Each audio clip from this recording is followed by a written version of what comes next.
Okay, I'm going to go forward. I think you want me to move forward to the next presentation. So this will be fairly short. I did not initiate this. This is being initiated by a group out of Seattle. Yeah, it is faded. That's just the way it loaded into the system, Brad, this slide. But the next ones will be okay. Um, this consortium of people are called the Cascadia Airless Body Research Institute.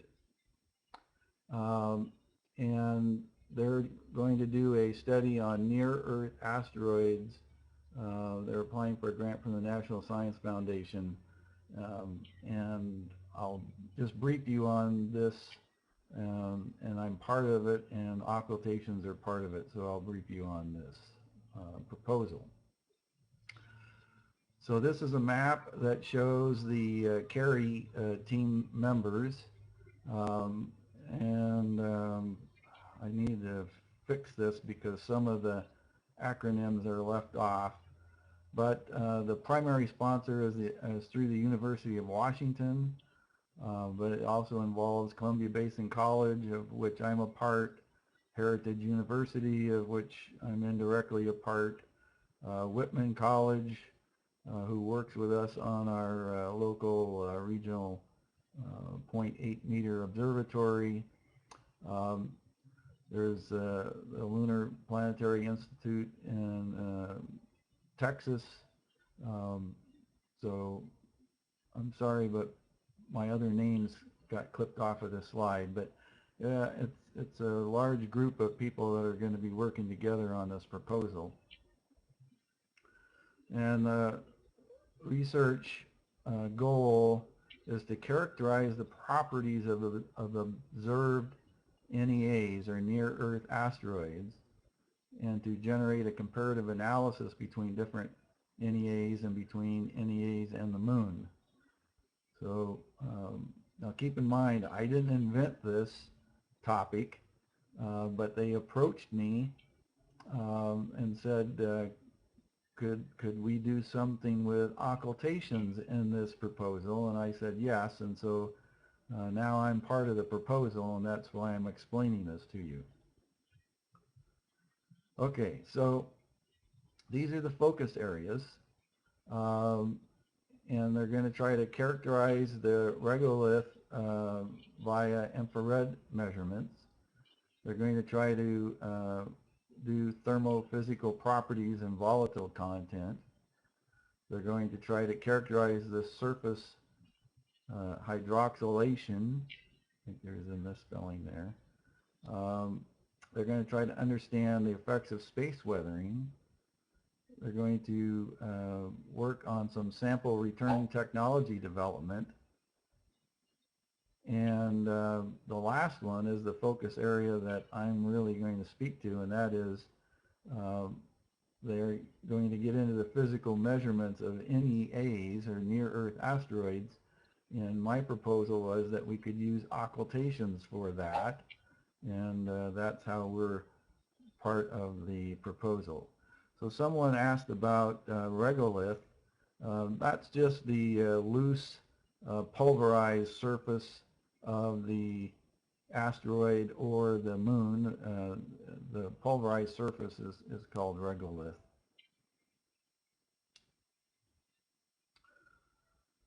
Okay, so I'm going to talk about this focus area 6, which is the physical measurements of near-Earth asteroids using asteroid occultation and light curve measurements.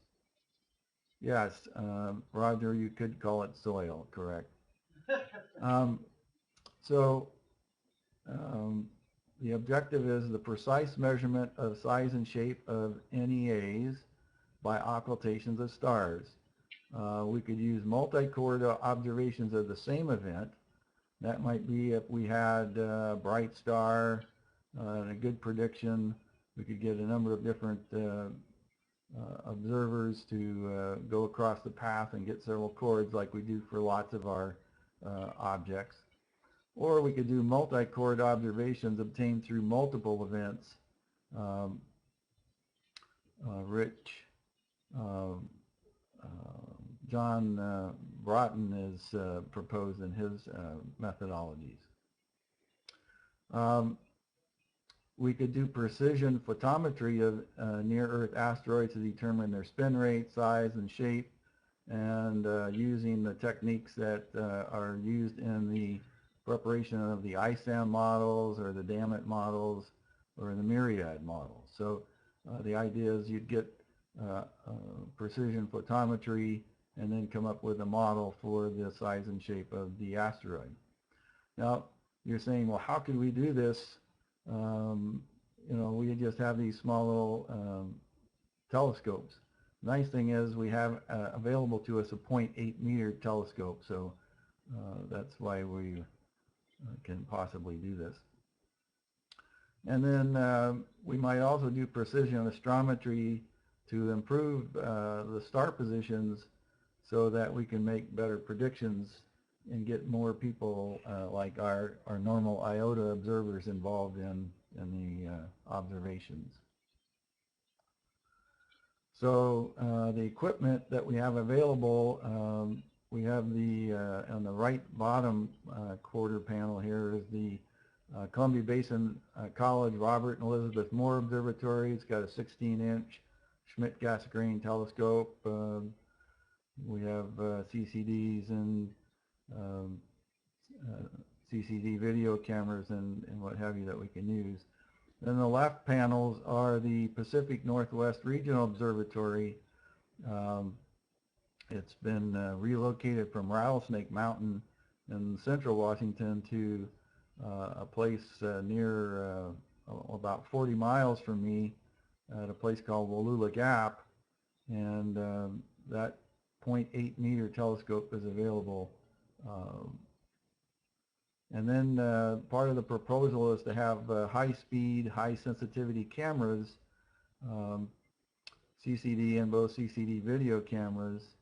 In fact, the one camera we're looking at is a CMOS camera that can record up to 40,000 frames per second.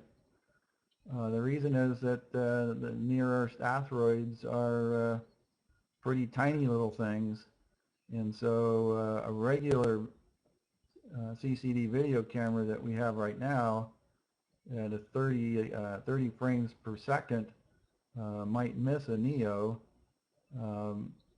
so we need much faster cameras. The grant is a 5-year duration. We're expecting the grant award to be decided in November, and if successful, I would be one of the principal investigators in this focus area number 6. And so Paul Maley suggested that I brief you on this, and hopefully we'll be successful. We have a 5 in 11 chance of getting funded, in that there are 5 proposals, or excuse me, there are 11 proposals for 5 grants. So we're almost at a 50% level, and I've been told that we have a very good chance of success. And I think that's my last slide. If there's questions, I'll pause here briefly if there's any questions. So not seeing any questions, I'll send back to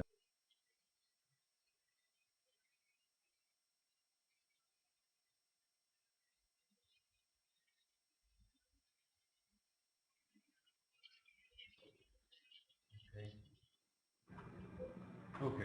He's hearing you now. Okay, yeah, this is David.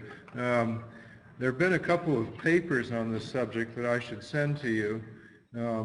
One was by Detlov, he has this long name, but he works at ESTEC in the Netherlands, and he gave a paper on this subject at a small conference on planetary defense in Malta that was held in 2009. So he discussed in general the idea of using occultations to observe our technique to observe occultations by NEAs.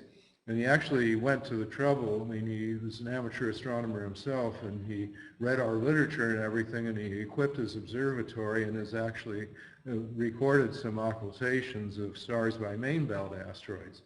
But he looked at the problem with the near-Earth objects and said, because of their fast motion and their small size and the horrendous astrometric problems, that the situation was really hopeless. It was his basic conclusion. So that's sort of the way it stood until there was a paper that was given just in August at the Astrodynamics Specialist Conference, which is sort of an unusual place to give a paper on occultations, but there was one by this fellow from Saudi Arabia who talked about this technique of observing occultations, observing the diffraction patterns, I mean, noting that these things will produce diffraction patterns that will have unusual signatures when the shadow passes over the ground. So that was, and so their idea is to detect this signature with an array of detectors, but as you point out, it has to be done with high-speed recording and so forth. But I pointed out some of the problems in the talk, and he said, well, he thought that it was still doable. And I sent his paper to Detlov at STEC, and Detlov said, well, maybe there is something to this after all. I really think, though, that the astrometric problem is hopeless at the moment, but that possibly with Gaia observations that might be solved. But with I think the current the current abilities, I think it's just not there. But I'll send you those two papers. I think they'll be interesting for your project.